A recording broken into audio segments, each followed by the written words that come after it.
1967 में बेगुनकाडोर क्षेत्र के ग्रामीण श्रमिकों के लिए प्राथमिक परिवहन लिंक था।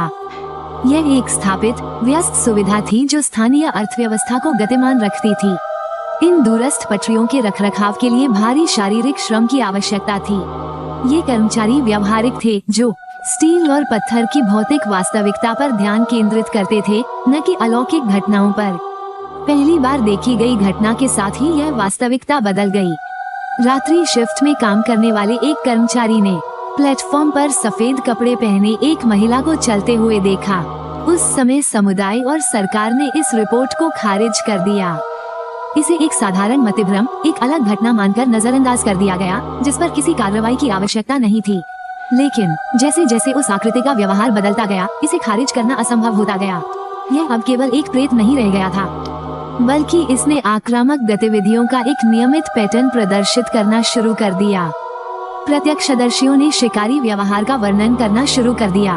वो आकृति चलती ट्रेन की गति से मेल खाती थी, यात्रियों के डिब्बों के साथ साथ दौड़ती थी जैसे ही वे प्लेटफॉर्म से दूर भागते थे।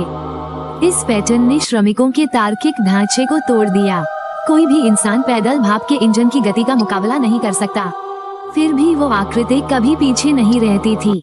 पटरियों पर एक दूसरा पैटर्न उभर कर आया। वो आकृति सीधे ट्रेन के रास्ते में प्रकट होती थी, जिससे इंजीनियरों को टक्कर के लिए तैयार रहना पड़ता था और टक्कर से ठीक एक पल पहले हवा में गायब हो जाती थी। ये गतिविधियां विशेष रूप से रेलवे की सुरक्षा और यांत्रिकी को निशाना बना रही थी। वो आकृति अब केवल पृष्ठभूमि की किंवदंती नहीं थी, बल्कि दैनिक कार्यों के लिए एक सक्रिय खतरा बन गई थी। निष्क्रिय दर्शनों की जगह प्रेतवादित गतिविधियों की एक अनुमानित बढ़ती हुई यांत्रिकी ने ले ली थी। व्यवस्था बहाल करने और बढ़ते आतंक को शांत करने के प्रयास में बेगुनकाडोर स्टेशन मास्टर ने स्वयं इन घटनाओं की जांच करने का निर्णय लिया। अकेले ही प्लेटफॉर्म पर रात्रि गश्त की, केवल एक सामान्य रेलवे लालटेन के साथ। उस रात पटरियों पर क्या हुआ, या उस अलौकिक प्राणी ने किस रूप में प्रकट होना चुना, ये अगली सुबह उनका शव पटरियों पर मिला। इस शारीरिक मृत्यु ने समुदाय को आवश्यक अंतिम पुष्टि प्रदान कर दी। एक अफवाह घातक वास्तविकता में तब्दील हो गई थी और स्टेशन को अब सुरक्षित नहीं माना जा सकता था। संस्था का पतन तुरंत हुआ।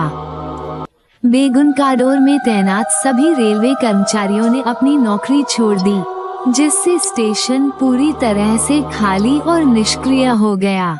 स्थानीय आबादी ने पूर्ण अलगाव लागू कर दिया। स्टेशन और उसके आसपास के खेतों को शापित भूमि माना गया, जो कोहरे और वनस्पतियों से घिरी हुई थी। 42 वर्षों तक बेगुनकाडोर को परिवहन नेटवर्क से पूरी तरह से मिटा दिया गया था। ट्रेनों को स्टेशन पर बिना रुके आगे बढ़ने का आदेश दिया गया, जिससे क्षेत्रीय रेल मानचित्र में एक स्थायी गतिरोध पैदा हो गया। परिणाम स्वरूप हुई बर्बादी सामूहिक आघात का भौतिक रूप थी। कभी महत्वपूर्ण परिवहन केंद्र रहा ये स्थान भय के स्मारक में परिवर्तित हो गया था। 2009 में सरकार ने इस स्थल को पुनः प्राप्त करने का प्रयास किया। उन्होंने एक औपचारिक पुनः उद्घाटन समारोह आयोजित किया, जिसमें एक सजा हुआ स्टीम इंजन और लोगों की भीड़ को मंच पर वापस लाया गया, ये संकेत देने के लिए कि अभिशाप समाप्त हो गया है। यात्री और कर्मचारी अभी भी सुबह 3:07 बजे से बहुत पहले ही मंच से भाग जाते हैं। स्टेशन का मनोवैज्ञानिक प्रभाव बना हुआ है। सूर्यास्त के बाद ये बंद हो जाता है।